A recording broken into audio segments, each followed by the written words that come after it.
அன்பின் உள்ளங்களே, இந்த கேள்வியை நீங்க உங்க உள்ளத்திலேயே கேட்டு பாருங்க. நான் யார்? இது ஒரு சாதாரண கேள்விதான். ஆனா இந்த கேள்விக்கு பின்னாடி மறைஞ்சிருக்கக்கூடிய விடைகள் ஏராளம் ஏராளம்.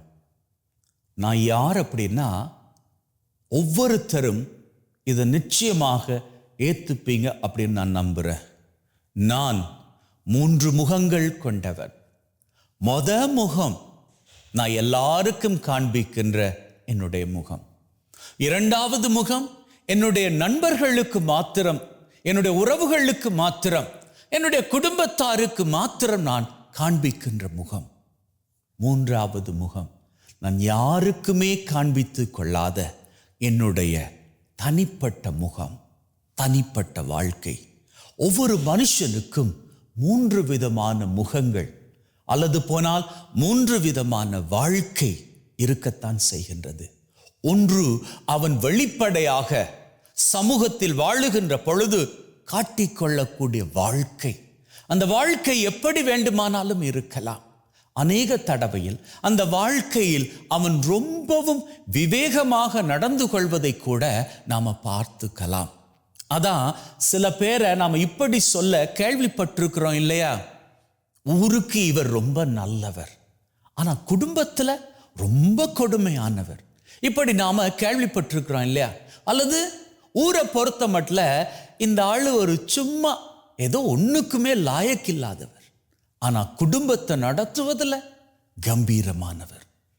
அப்போ நம்முடைய வாழ்க்கையில நிலை நாம எப்படி வாழுகின்றோம் சமூகத்தில் என்பது.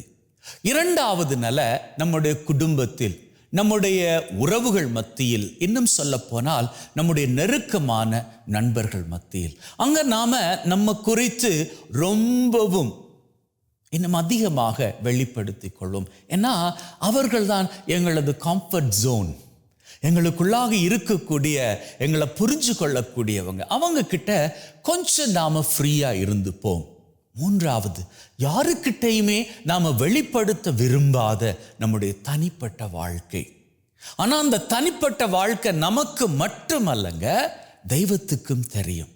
அப்போ நீங்க இந்த கேள்வியை கேட்டு பார்க்கிற பொழுது, நான் யார் அப்படி என்கின்ற கேள்வியை நீங்க கேட்டு பார்க்கின்ற பொழுது, அதை குறித்து சிந்திப்பீர்களாக இருந்தால், ஒரு வேளையில உங்களது தனிப்பட்ட வாழ்க்கையில நீங்க தப்புக்களுக்கு மேல் தப்புக்கள் பண்ணிக்கொண்டு அவற்றை மறைத்து கொண்டு இருப்பீர்களாக இருந்தால், நான் யார் அப்படி என்கின்ற கேள்வி உங்களது உள்ளத்தில் ஒரு பயத்தை ஏற்படுத்தும்.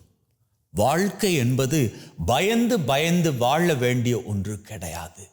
மாறாக சந்தோஷமாக வாழ வேண்டிய ஒன்று. அந்த சந்தோஷத்திற்கு தடையாக இருக்கக்கூடிய அத்தனையான தீமையின் காரியங்களையும் நம்மிடமிருந்து அகற்றினாலே ஒழிய நாம் நிம்மதியாக வாழ முடியாது. நாம் நிம்மதியாகவும் சந்தோஷமாகவும் வாழணும் அப்படின்னு சொன்னா, அந்த 3வது முகம் இருக்கு இல்லையா, அந்த 3வது வாழ்க்கை இருக்கு இல்லையா, அதை நாம சரி செய்து ஆக வேண்டும்.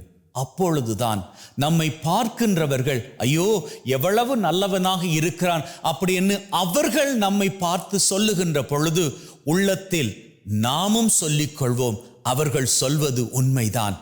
அதை விட்டு ஒரு வேளையில நாம ஊருக்கு நல்ல முகத்தை காட்டிட்டு உள்ளுக்குள்ள மோசமானவர்களாக இருப்போமாக இருந்தால், ஊர் நம்மை போற்றுகின்ற பொழுது, ஊர் நம்மை புகழுகின்ற பொழுது, நம்முடைய பக்கத்து வீட்டுக்காரங்கெல்லாம் நம்ம ஒரு எக்ஸாம்பிளா அடுத்தவர்களுக்கு உதாரணப்படுத்தி காட்டுகின்ற பொழுது அவர்கள் சந்தோஷப்படுவார்கள்.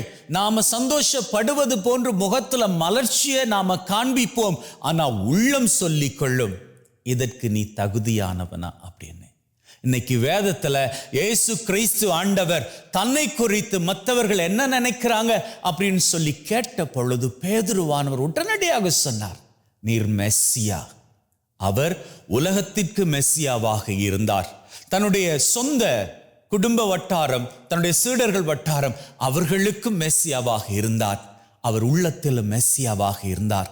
அதனால் தான் அவருடைய வாழ்க்கை மொத்தமும், அவருடைய 3 முகங்களும் ஒன்றாக இருந்தபடியினால், அவருடைய அந்த 3 வாழ்க்கையும் ஒன்றாக இருந்தபடியினால், அவரால் எந்த காரியத்திற்காக இந்த உலகத்திற்குள் வந்தாரோ அந்த காரியத்தை நிறைவேற்றுவதற்கு கூடுமானதாக இருந்தது. ஆகவே அன்பின் உள்ளங்களை, இயேசு ஆண்டவரிடமிருந்து நாம் கற்றுக்கொள்ள வேண்டிய ஒரே ஒரு காரியம், அவர் எதை வாழ்ந்து காட்டினாரோ அதைத்தான் போதித்தார், எதை போதித்தாரோ அதைத்தான் வாழ்ந்தும் காட்டினார். நம்முடைய வாழ்க்கையிலும் நாம் சொல்லுவது ஒன்று செய்வது ஒன்றாக இல்லாது போனால், நாம் நல்லதையே சொல்லி நல்லதையே செய்வோமாக இருந்தால், வாழ்விலே இன்றில் இருக்கும் நிலையிலும் பார்க்க நிறைந்த ஆசீர்வாதங்களை பெற்றுக்கொண்டு மகிழ்வின் சிகரங்களை உயரங்களாக தொட்டுக் கொள்ளலாம்.